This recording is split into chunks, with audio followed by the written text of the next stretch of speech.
शुक्रिया उनका जिन्होंने महफ़िल सजाई है। शुक्रिया उनका जिन्होंने महफ़िल सजाई है और आपके आने से बहार आई है।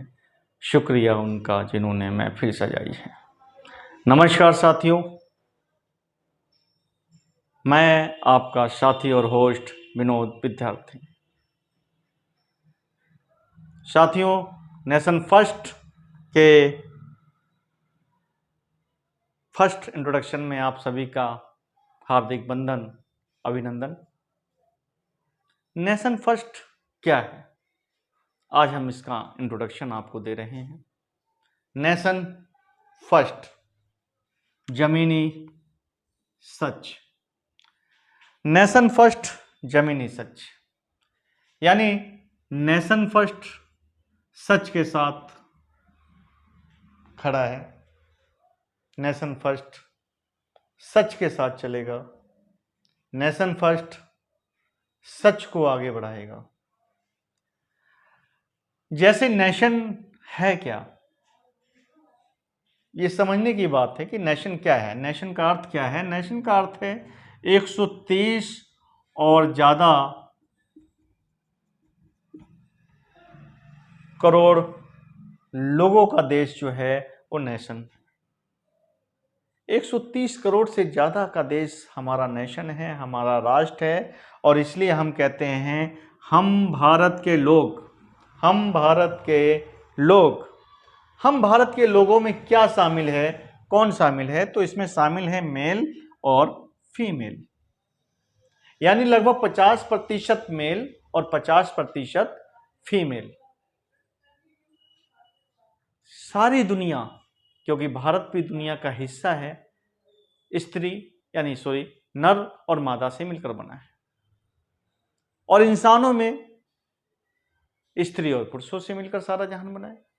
ये जितना भी खूबसूरत जहान है वो स्त्री और पुरुषों से मिलकर बना है। एक राष्ट्र स्त्री और पुरुषों से मिलकर बना है और हम चाहते हैं स्त्री और पुरुषों की ये खूबसूरती इसी तरह से बनी रहे हमेशा हमेशा के लिए। अब बात आती है कि ये जो नेशन है, नेशन फर्स्ट है, ये क्या है? नेशन फर्स्ट एक मंच है। किसका मंच है? सिर्फ विनोद विद्यार्थी का या विनोद विद्यार्थी के साथ जो टीम काम कर रही है उसका? नहीं। नेशन फर्स्ट उन सभी का मंच है जो एक राष्ट्र के रूप में अपने देश को आगे बढ़ता हुआ देखना चाहते हैं। हम सबको पता है राष्ट्र आगे नहीं बढ़ता है, लोग आगे बढ़ने चाहिए। लोग जब आगे बढ़ेंगे, लोग जब एक अच्छा जीवन जिएंगे, तभी एक राष्ट्र जो है वो नेशन फर्स्ट कहलाता है। क्योंकि नेशन लोगों से बनता है। जब तक लोग समृद्ध नहीं होंगे, नेशन समृद्ध नहीं होगा। तो हम बात कर रहे थे ये किसका मंच है? ये मंच है हमारे पास फॉर यूथ के लिए, यानी जो युवा शक्ति है उसके लिए हमारा ये नेशन फर्स्ट मंच है। वुमेन्स के लिए यानी स्त्री शक्ति के लिए भी हमारा ये मंच है। उसके बाद एक्सप्लॉइटेड ग्रुप्स हैं। जैसा आपको पता है कि भारत जो बना हुआ है वो जातियों और वर्णों का देश है। जातियों और वर्णों में कुछ जातियां, कुछ वर्ण जो हैं वो एक्सप्लॉइटेड हैं और कुछ जातियां और कुछ वर्ण जो हैं वो एक अच्छी उच्चता को प्राप्त करने वाली श्रेणी में आते हैं। तो एक्सप्लॉइटेड ग्रुप जो है उसमें आपके SC, ST, माइनॉरिटी और OBC या स्त्रियां जो हैं वो इस ग्रुप में आती हैं। तो इस ग्रुप का भी स्वागत है, सत्कार है, वेलकम है। वो अपनी बातों को यहाँ पर रख सकते हैं और बिना किसी दुख, दर्द, पीड़ा के रख सकते हैं, बिना किसी डर के रख सकते हैं, जैसे चाहे वैसे रख सकते हैं। उसके बाद आता है कि जो प्रोफेशनल हैं, मार्केटिंग के प्रोफेशनल्स हैं, डॉक्टर्स हैं और दूसरे जो प्रोफेशनल्स हैं जो इस राष्ट्र के लिए, समाज के लिए अपना कुछ कंट्रीब्यूशन देना चाहते हैं तो नेशन फर्स्ट उनका भी स्वागत करता है, उन्हें भी अपने पास बुलाता है और उन्हें भी वो चाहते हैं उसे उन्हें वो समय देता है। उसके बाद आर्टिस्ट। अब नेशन फर्स्ट एक आर्टिस्टों का भी मंच है। अगर आप कवि हैं, लेखक हैं, कहानीकार हैं, गीतकार हैं, संगीतकार हैं, आप एक्टर हैं, आप एक्टर्स हैं, आप डांसर्स हैं, आप कोरियोग्राफर हैं, आप कैमरामैन हैं, अगर आप अपने हुनर का जलवा दिखाना चाहते हैं, लोगों तक पहुंचाना चाहते हैं और अपने कैरियर को अपलिफ्ट करना चाहते हैं, उस कैरियर को आगे बढ़ाना चाहते हैं, तो नेशन फर्स्ट इस काम को भी बखूबी यहां पर करने के लिए आपको ये मंच उपलब्ध कराता है। उसके बाद सोशल वर्कर जो हैं, समाज में बहुत सारी विषमताएं हैं, समाज बहुत सारी पीड़ाओं से गुजरता है और अगर समाज की ये पीड़ाएं जो हैं उसके सोशल वर्कर जो हैं वो उस पीड़ाओं के लिए काम करते हैं, उनको उन पीड़ाओं से निकालने का काम करते हैं, उनके जख्मों पर मरहम लगाने का काम करते हैं। अगर ऐसे सोशल वर्कर आते हैं और वो चाहते हैं कि वो उन्हें भी नेशन फर्स्ट मंच का उपयोग करना है तो उनका भी स्वागत है। तो इस तरह से हम देखते हैं कि नेशन फर्स्ट कोई प्राइवेट प्रॉपर्टी नहीं है, बिल्कुल भी नहीं है। नेशन फर्स्ट हर उस इंसान की आवाज बनना चाहती है जो आवाज किसी वजह से डरी हुई है, सहमी है। तो अगर आपकी अपनी आवाज को लोगों तक पहुंचाना चाहते हैं, लोगों को बताना चाहते हैं, राष्ट्र को बताना चाहते हैं, अपनी आवाज किसी ग्रुप को पहुंचाना चाहते हैं, सरकार को पहुंचाना चाहते हैं, देश को पहुंचाना चाहते हैं, तो ये नेशन फर्स्ट उसके लिए एक मंच का काम करेगा और बेहिचक बिना डर के ये काम किया जाएगा।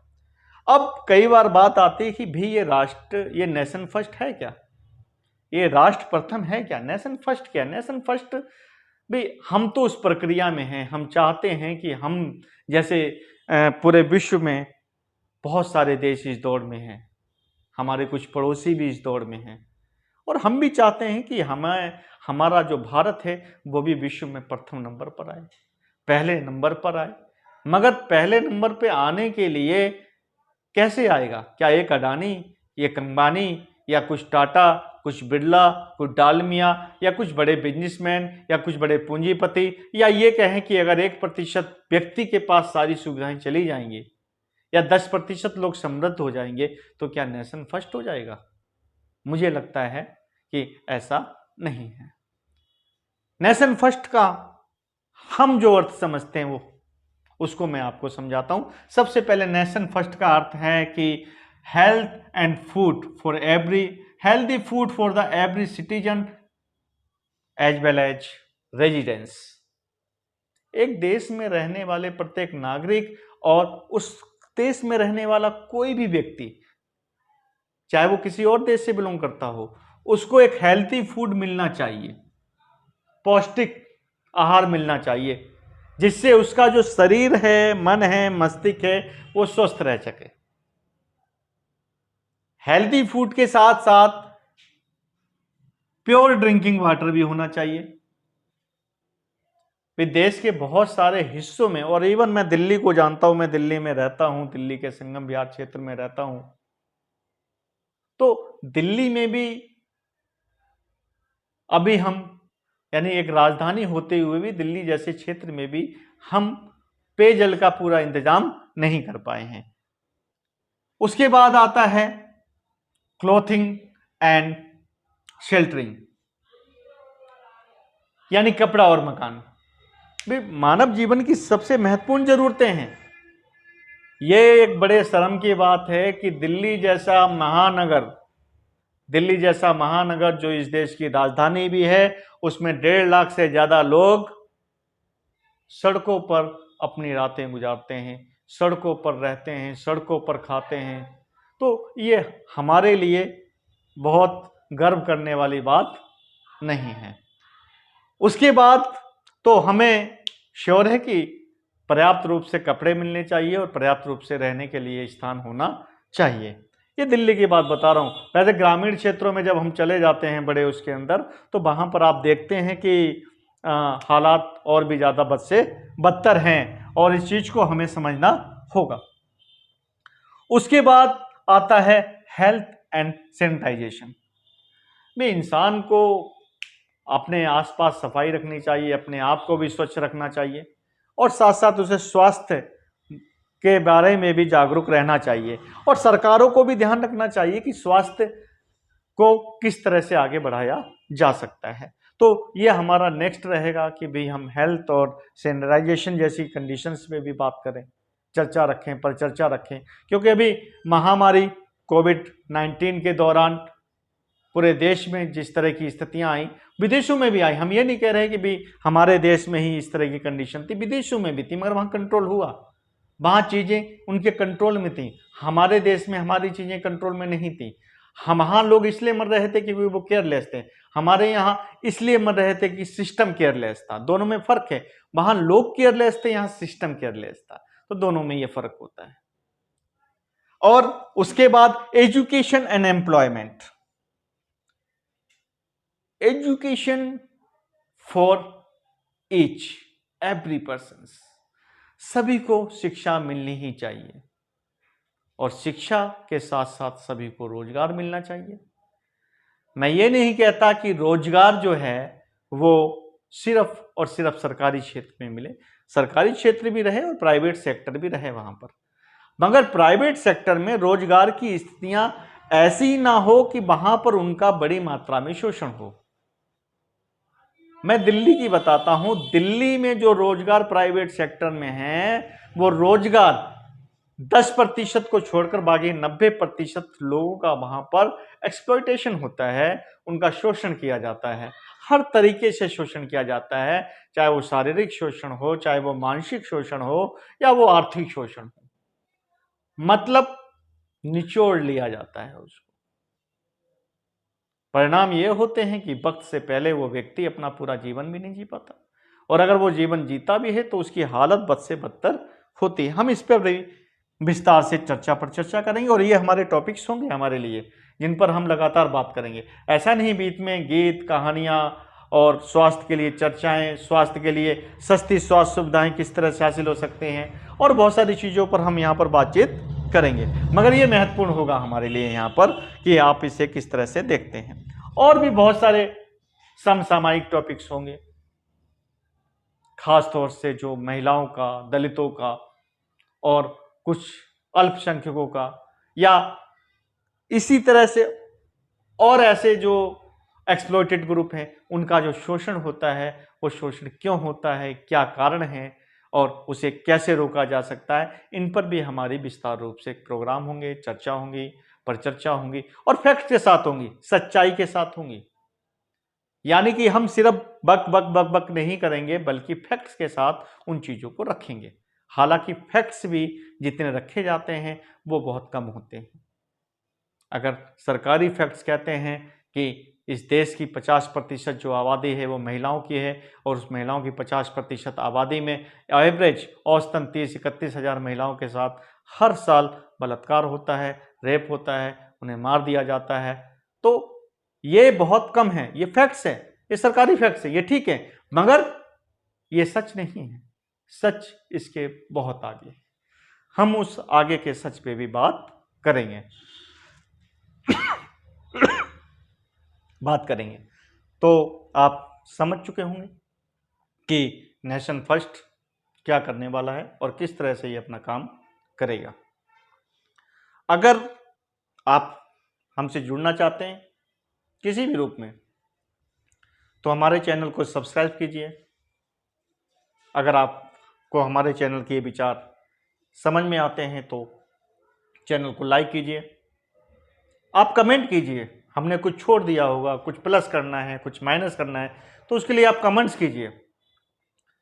चैनल को शेयर कीजिए और सब्सक्राइब करते समय घंटी बजाना ना भूलें ताकि आने वाली वीडियो की आपको जानकारी तुरंत मिल जाए, नोटिफिकेशन आपके पास तुरंत पहुंच जाए।